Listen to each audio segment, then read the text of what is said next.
Hello, कैसे हो आप लोग। आज हम स्टार्ट करते हैं अपना सेकंड चैप्टर बायोलॉजिकल क्लासिफिकेशन। तो चैप्टर स्टार्ट करने से पहले हम जान लेते हैं कि फादर कौन है। फादर मीन्स कि किसने ये टर्म्स क्रिएट किया। तो फर्स्ट जो है बायोलॉजी टर्म क्रिएट किसने किया? एरिस्टोटल। एरिस्टोटल को हम हिंदी में अरस्तु कहते हैं। तो father of bio and zoology is Aristotle. Aristotle was the earliest to attempt a more scientific basis for classification. He used simple morphological character to classify plant into trees, shrubs and herbs. अब देखो, पहले तो Aristotle कितने महान इंसान थे जिन्होंने कि बायोलॉजी और जूलॉजी टर्म को क्रिएट किया। फिर इन्होंने क्लासिफिकेशन का जरिया बताया। अब टर्म ही क्रिएट करने से काम नहीं चलेगा, पहले तो उसके बारे में हमें जानना भी तो है कि ये चीज़ है क्या। जो चीज़ हमने क्रिएट किया है उसके बारे में जानना भी चाहिए। अगर नहीं जानेंगे, उसके बारे में वो बताते नहीं, तो लोग इतना इनके ऊपर इंटरेस्ट ना लेते। लोग सोचते कि चलिए तो बस टर्म ही क्रिएट किए हैं, कौन सा बड़ा काम कर दिए। बट इन्होंने यही सब सोचते हुए इन्होंने उसके आगे के प्रोसेसर जो हैं वो चालू रखे।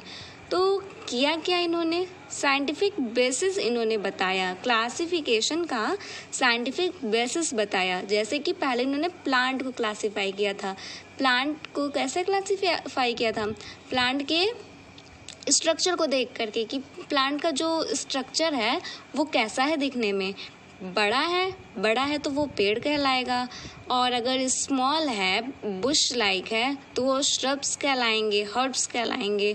हर्ब्स कैसे कहलाएंगे? जो मतलब कि बहुत ही छोटे छोटे हैं, जिनको हम जनरली खाते हैं। दैट मीन्स कि स्पिनच हो गया, पालक हो गया, मेथी और चौराई, ये सब कुछ सब्जियां हैं, पत्तीदार सब्जियां। तो उन्होंने इन सब मॉर्फोलॉजिकल कैरेक्टर को देखते हुए इन्होंने प्लांट को क्लासिफाई किया 3 पार्ट में। अब इसी तरह इन्होंने एनिमल्स को भी डिवाइड किया। एनिमल को कैसे डिवाइड किया? एनिमल के ब्लड को लेकर के कि भाई इसके अंदर रेड ब्लड मिल रहा है तो ये एक तरह का एनिमल हो गया, और इसके अंदर ब्लड है ही नहीं तो फिर ये दूसरा एनिमल हो गया। तो ये कुछ इनके रूल्स थे क्या करने के, क्लासिफाई करने के अपने थ्योरी को। तो पहले तो ये एरिस्टोटल बड़े काम की चीज़ है। पहला तो ये क्या है? Father of biology and zoology हैं, इनको father of biology and zoology कहते हैं। और इन्होंने क्लासिफिकेशन किया प्लांट और एनिमल्स का। अब इसके बाद देखते हैं लीनियस जी क्या किए हैं। Linnaeus classify into 2 kingdom, that is Animalia and Plantae. Linnaeus ने भी क्या किंगडम को किसमें क्लासिफाई किया था? एनिमलिया और प्लांटी में। लेकिन ये सक्सेसफुल नहीं हुए, क्योंकि किंगडम में तो और भी कई सारे इसमें आते हैं, जैसे कि एनिमल और प्लांट के अलावा भी तो हैं कई ऐसे जीव, जैसे पानी में जो पाया जाता है, पानी में भी तो पाए जाने वाले जीव होते हैं, और कुछ ऐसे जीव होते हैं जो हमें दिखाई नहीं देते। तो इनकी भी थ्योरी फेल हो गई, सक्सेसफुल नहीं हो पाई। अब फिर आते हैं R.H. व्हिटकर। ये बहुत काम की चीज़ है, बहुत ही काम की चीज़ है, बहुत ही रिस्पेक्टेड पर्सन है। इनको जितना भी कहो उतना कम है। दैट मीन्स कि इन्होंने ही हमारे बायोलॉजी में जो अभी तक के जो रिसर्च हुए हैं, जो इन्वेंशंस हुए हैं, वो इन्हीं के करते धरते हैं, मतलब इन्हीं की देन है। हुआ क्या कि इन्होंने क्या किया कि 5 किंगडम प्रपोज किया। कितने kingdom? 5 kingdom. That is Monera, protista, fungi, Plantae and Animalia. Okay, 5 kingdom. अभी तक तो लोग बस 2 ही किंगडम क्लासिफाई कर पा रहे थे, बट व्हिटकर ने 5 किंगडम क्लासिफाई किया। सबसे पहले मोनेरा में कौन आता है?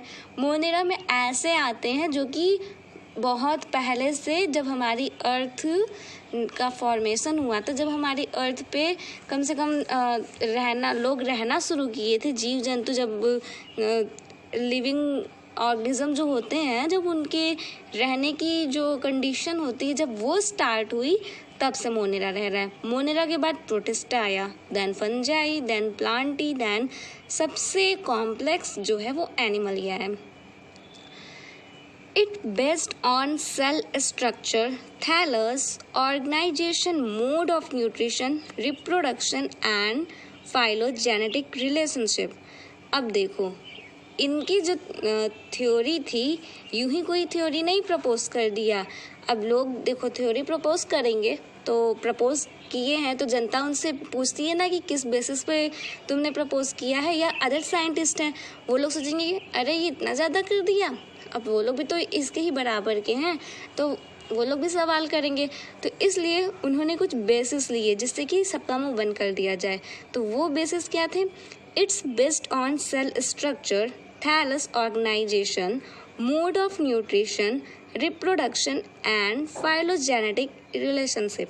डैट मीन्स कि कैसा उसका सेल है, किस टाइप का, सिंगल सेल है कि मल्टी सेलुलर है कि कैसा सेल है, बाई सेल वाले हैं। तो मतलब ये सेल स्ट्रक्चर देख लिया कि हाँ अच्छा चलो सिंगल सेल है तो इसमें क्या क्या चीज़ पाई जाती है, क्या क्या सेल ऑर्गेनेल्स प्रेजेंट हैं, थैलस है कि नहीं है, थैलस का ऑर्गेनाइजेशन किस टाइप का है, सिंपल है कि कॉम्प्लेक्स है, न्यूट्रिशन का मोड क्या है, ऑटोट्रॉफ है कि हेट्रोट्रॉफ है कि सैप्रोफाइटिक है कि पैरासिटिक हैं, और रिप्रोडक्शन कैसा हो रहा है, इंटरनल हो रहा है कि एक्सटर्नल हो रहा है कि कैसा हो रहा है, फाइलोजेनेटिक है कि मतलब कि फाइलोजेनेटिक मतलब कि कुछ जो ऐसे टर्म जिनके बेसिस पे ये दिखते हैं तो हम इनको क्या करते हैं, क्लासिफाई करते हैं। तो ये सब जो है इन सब के बेसिस को इन्होंने अपना क्या लिया, अपना आधार लिया। तो इनकी बेसिस पे इन्होंने अपने थ्योरी को प्रपोज किया। 5 किंगडम में Monera, protista, fungi, Plantae and Animalia. अब देखो ancient plant taxonomy and botany के कौन है फादर? थियोफ्रास्टस। ये क्वेश्चन कई बार पूछा जा चुका है। ओके, थियोफ्रास्टस जो है वो father of ancient plant taxonomy and botany. Father of modern taxonomy के कौन है? Karl Linnaeus. टैक्सोनॉमी क्या होता है पिछले टर्म में बता दिया गया था। ओके, टैक्सोनॉमी क्या है वो बता दिया गया था, कार्ल लिनियस। फिर इसके बाद आता है Darwin of 20th century, Ernst Mayr है। कौन है? अर्नेस्ट मेयर है। अब इसके बाद बुक्स देख लेते हैं कि कुछ इम्पॉर्टेंट बुक्स जो हैं वो क्या हैं। बुक्स में कौन कौन सी बुक्स आ जाएंगी? स्पीसीज प्लांटेरम बाय लिनियस कब आई थी? 1753 में, जो कि प्लांट पे लिखी गई थी।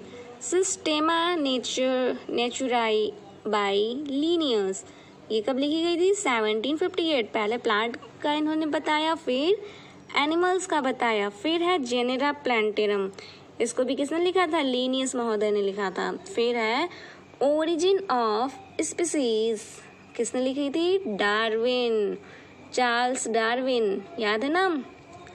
फिर है इन्होंने कब लिखी थी? 1859 में। हिस्टोरिया प्लांटेरम किसने लिखा था? थियोफ्रास्टस साहब ने लिखा था, जो कि फादर ऑफ बॉटनी है। अब देखते हैं मोनेरा के बारे में। इसके बारे में किंगडम मोनेरा। अब मोनेरा में कैसे ऑर्गेनिज्म आएंगे? सबसे पहला तो किंगडम RH व्हिटकर का कौन सा है? मोनेरा है। देन इसके बाद प्रोटिस्टा, फिर फंजाई, फिर प्लांटी, फिर एनिमलिया। मीन्स कि जिनका क्लासिफिकेशन बेसिस है वो सिंपल टू कॉम्प्लेक्स लेके जाता है। ओके, समझ में आ रहा है? सिंपल टू कॉम्प्लेक्स लेके जा रहा है। जैसे कि हम लोग जब पढ़ने जाते हैं स्कूल में तो डायरेक्ट तो किसी बच्चे का एडमिशन नहीं होता है 12th क्लास में या 10th क्लास में। होता तो है, बच्चा जब जाता है स्कूल में तो किस क्लास से जाता है? 1st, 2nd, 3rd से ही तो जाता है। तो सेम वैसे भी इन्होंने RH व्हिटकर ने क्या किया था? मोनेरा जो कि बहुत ही छोटे स्टैंडर्ड का बच्चा था, जिसको कुछ भी नहीं पता था, जिसका मतलब जो छोटे बच्चे होते एकदम क्या होते हैं, एकदम घड़े के समान होते हैं ना, खाली घड़ा। मीन्स कि उसके अंदर कुछ होता ही नहीं है, उनके अंदर कोई नॉलेज ही नहीं होती। तो उनको पढ़ाया जाता है, बताया जाता है, बेटा ये है, बेटा ये है, स्कूल में ऐसा बताया जाता है ना, तब जाके उनके अंदर नॉलेज होती है, तब जाके वो कॉम्प्लेक्स होते हैं, सिंपल से कॉम्प्लेक्स में होते हैं।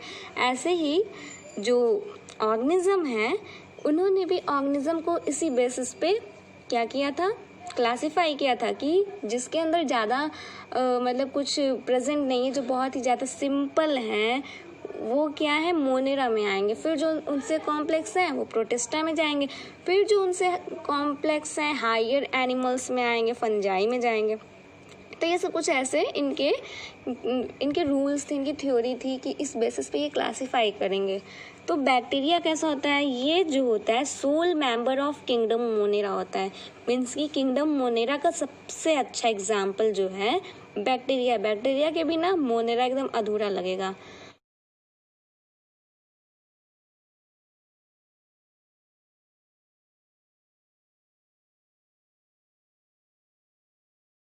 और क्या होता है, अगर आप एक मुट्ठी सॉइल लोगे, चाहे जैसी भी सॉइल, तो उसमें कम से कम 100 से 1000 तक के जो नंबर्स में होते हैं बैक्टीरिया, वो सब प्रेजेंट होते हैं।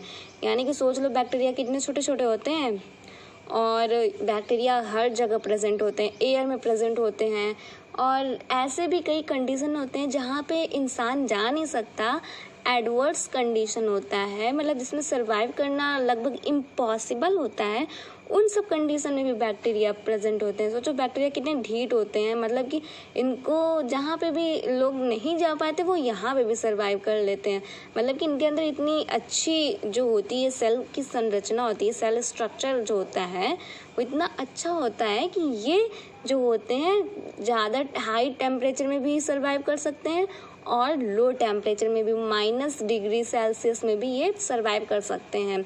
-23 डिग्री सेल्सियस में, 120 डिग्री सेल्सियस में ये सर्वाइव कर सकते हैं। जैसे कि कुछ ऐसे बैक्टीरिया होते हैं जो कि कहाँ पे पाए जाते हैं, ग्लेशियर में पाए जाते हैं। ग्लेशियर में तो जनरली लोगों का रहना इम्पॉसिबल होता है, बट ये जो होते हैं ये वहीं पे पाए जाते हैं। और कुछ होते हैं जो थर्मो जगह, मतलब कि टेम्परेचर वाली प्लेस पे पाए जाते हैं, तो वो थर्मो बैक्टीरिया कहलाते हैं। और इसी टाइप के कुछ बैक्टीरिया तो देख लेते हैं इनके। Almost everywhere they are easily gated, सभी जगह ये आराम से पाए जा सकते हैं। Can survive in adverse condition, बहुत ही डिफिकल्ट सिचुएशन में भी ये सर्वाइव कर सकते हैं। Structure are very simple but behaviour are very complex, इनका जो स्ट्रक्चर होता है वो होता तो बहुत सिंपल है, लेकिन इनका बिहेवियर बहुत ही ज़्यादा कॉम्प्लेक्स होता है। इनका बैक्टीरिया के बारे में मैंने क्लास 9th में बहुत अच्छा एक वीडियो बना के सेंड किया है। अगर आप बैक्टीरिया के स्ट्रक्चर नहीं जानते हो तो आप क्लास 9th के वीडियो में सेल चैप्टर है the fundamental unit of life, अगर आपको याद होगा तो उसी में मैंने बैक्टीरिया का बहुत ही अच्छा एनिमेटेड वीडियो डाला है। तो आप उसको देख लोगे तो आपको समझ में आ जाएगा कि बैक्टीरिया का स्ट्रक्चर कैसा होता है। ओके, तो उसको बताने की ज़रूरत नहीं है, ये वैसे आपको पता ही होगा। अब देख लेते हैं बैक्टीरिया के कितने टाइप होते हैं। 2 टाइप होते हैं, एक आर्की बैक्टीरिया होता है और एक यू बैक्टीरिया होता है। आर्की बैक्टीरिया कैसे बैक्टीरिया होते हैं भाई? आर्की मीन्स होता है ओल्ड, प्रिमिटिव मीन्स कि बहुत पुराने, पूर्वज, जो पूर्वज होते हैं। यू मीन्स की न्यू, नए। तो आर्की बैक्टीरिया प्रिमिटिव होते हैं। इसमें पूरी बुक की लाइन तो हम नहीं बता रहे हैं, इसमें जो मेन टॉपिक है उस टॉपिक को याद कर लो, बिकॉज ये सब जो क्वेश्चंस इसमें आते हैं ना, ये 1-1 नंबर, 2-2 नंबर या फिलिंग द ब्लैंक्स टाइप के क्वेश्चन आते हैं। तो मैंने भी उसी तरह नोट्स बनाया है पढ़ाने के लिए। तो आर्की बैक्टीरिया कैसे होते हैं? प्रिमिटिव वन होते हैं। हैलोफाइट्स होते हैं, सॉरी यहाँ पे हैलोफाइट्स होते हैं।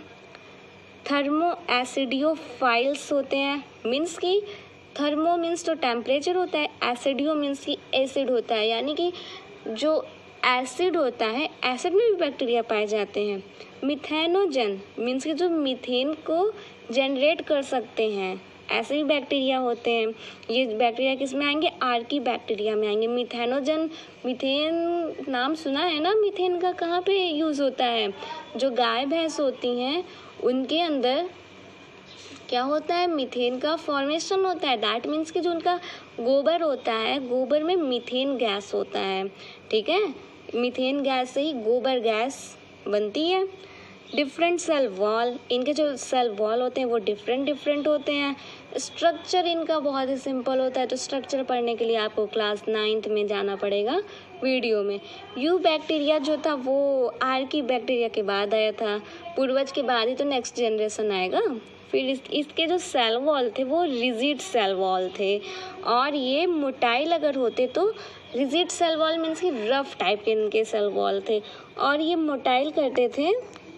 मोटाइल दैट मीन्स कि ये मोटाइल कैसे कर सकते, कोई एक जगह से दूसरी जगह जाने के लिए किसका यूज़ करेगा, अपने पैरों का यूज़ करेगा। बट ये इतने तो वेल डेवलप्ड नहीं थे, तो इनके पास जनरली फ्लैजिला होता था। फ्लैजिला का स्ट्रक्चर कुछ इनके स्ट्रक्चर कुछ इस टाइप के होते हैं, और फ्लैजिला का स्ट्रक्चर कुछ इस टाइप का होता है। ओके, तो ये जो होता है ये फ्लैजिला कहलाता है, तो इनके पास फ्लैजिला होते हैं। ठीक है, आज बस इतना ही। इसके बाद नेक्स्ट वीडियो में बताएंगे आपको इसके आगे का। तब तक थैंक यू।